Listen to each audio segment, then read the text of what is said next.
More than money. Why poverty is more complex than just income. Most people have probably never taken the time to think about what it actually means to be poor.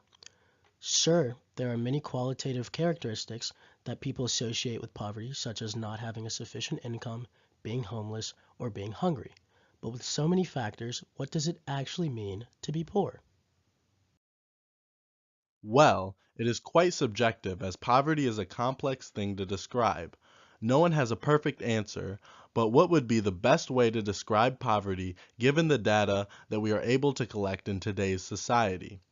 Poverty should be defined based on factors relative to the social standing of others, such as education, life expectancy, income, standard of living, and other basic capabilities. Poverty should be derived by using a quasi-relative form of measurement that considers capabilities and is easily comparable to one's environment.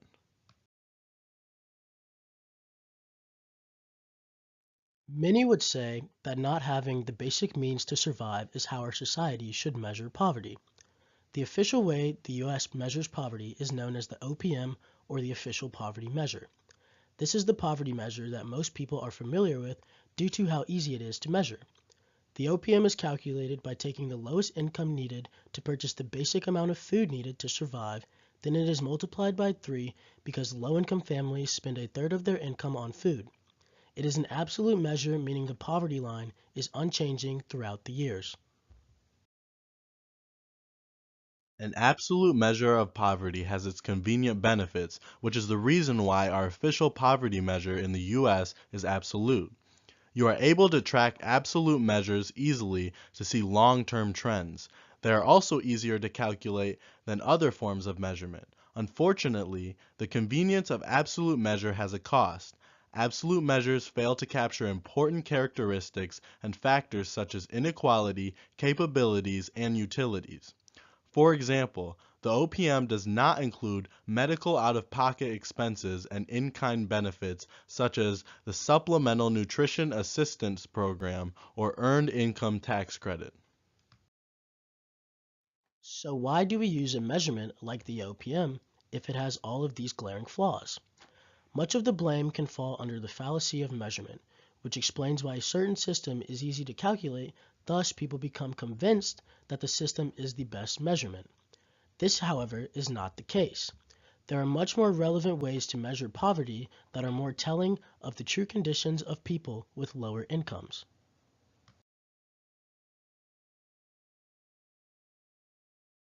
As opposed to poverty being defined by having basic human needs met, others believe that poverty should be used as a relative term. Absolute measures of poverty do not consider the changing environment or the relativity of one's well-being to others in society.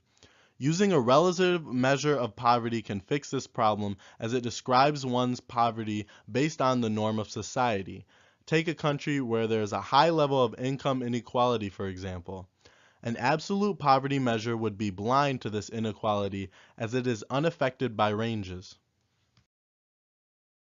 A relative poverty measure, however, would be able to showcase the inequality because the poverty threshold is calculated based on a chosen percentile in the population. If the government chooses to set the threshold at the 30th percentile, the poverty threshold may be set at $20,000. If the GDP per capita increases, the 30th percentile would increase to, let's say, $25,000. The economy overall improved and the standard for being in poverty increased. Perfect for measuring poverty? Not quite. It may seem that way, but a simple relative poverty measure may be just as flawed or even more flawed than an absolute measure. Just as absolute forms of measure, relative measures do not capture in-kind benefits. The biggest dilemma this form of measure faces is when a country has a roughly homogeneous income amongst its people. This dilemma can be illustrated through the example of Qatar. Today, Qatar has the second highest GDP per capita in the world. Using a relative measurement of poverty, we would fail to recognize what it actually means to be poor in Qatar. Society's expectations of poverty would be vastly different from poverty in Qatar since the poor of Qatar would be amongst the wealthiest in much poorer countries such as India and Uganda. The reverse of this situation would produce the same result. Using a relative poverty measure for extremely poor countries such as Uganda would mislead people to think that people who are just above the poverty threshold are well off, when in fact they would be considered poor in most other countries. Relative forms of measurement simply do not use enough data to accurately describe poverty.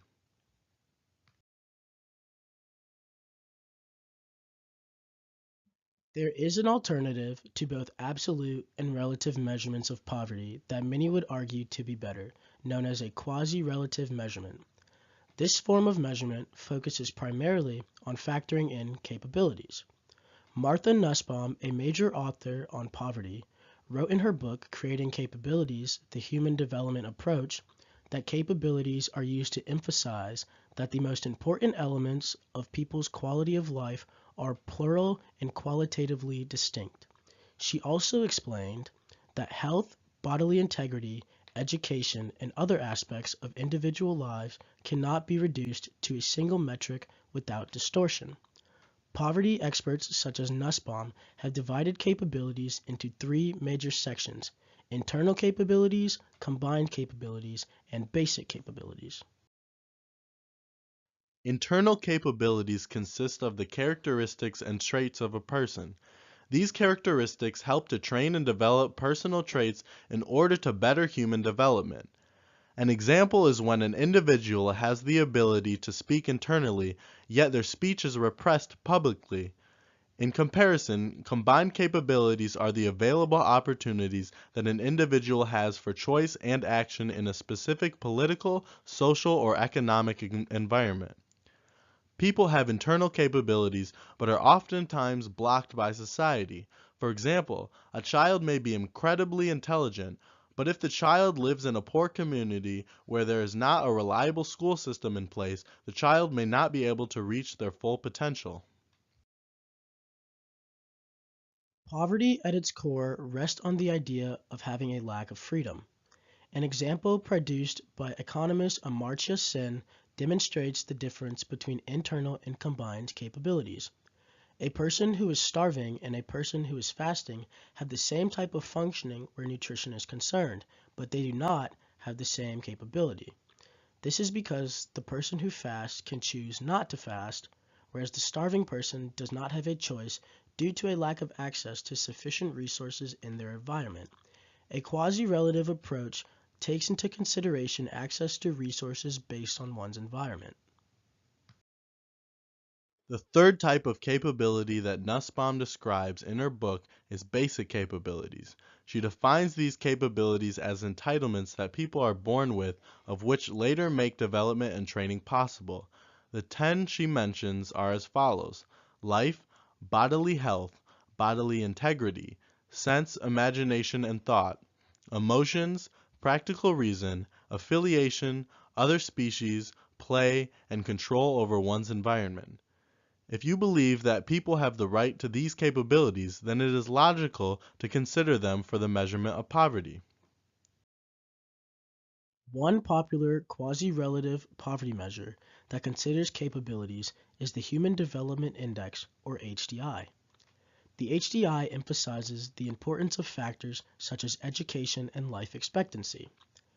Measure of America of the Social Science Research Council clarifies that the HDI is an easy-to-understand numerical measure made up of what most people believe are the very basic ingredients of human well-being. While this index has become a widely used form of measure around the world, it does not succeed when describing gender inequality. Nussbaum mentions in Creating Capabilities an example of this inequality in Japan. While Japan is ranked highly in terms of human development based on the HDI, an alternative measure known as the Gender Development Index, which corrects the Human Development Index for gender inequality, reveals that Japan is not as advanced in human development as perceived. Alternatively, there is the Supplemental Poverty Measure, or SPM, which is useful in the way that it includes non-traditional households and in-kind benefits. In-kind benefits include supplemental nutrition assistance programs, temporary assistance for needy families, earned income tax credit, and subsidized housing. Additionally, the SPM deducts childcare, taxes, medical out-of-pocket expenses, and work-related and transportation costs. The SPM threshold is calculated by taking one-third of the median of expenditures of food, clothing, shelter, and utilities, and by adding a fractional amount for personal items. It is then adjusted for 9 geographical regions. Despite some of the flaws of the SPM and HDI, they are substantially more accurate representations of poverty than absolute or relative measures. The ideal poverty measure is a combination of both quasi-relative measurements. The HDI offers a reliable tracking of education, life expectancy, and standard of living, while the SPM is proficient in gaining an accurate understanding of necessary expenses such as food, clothing, and utilities. Combining the two would satisfy the importance of basic capabilities and unavoidable and unexpected costs.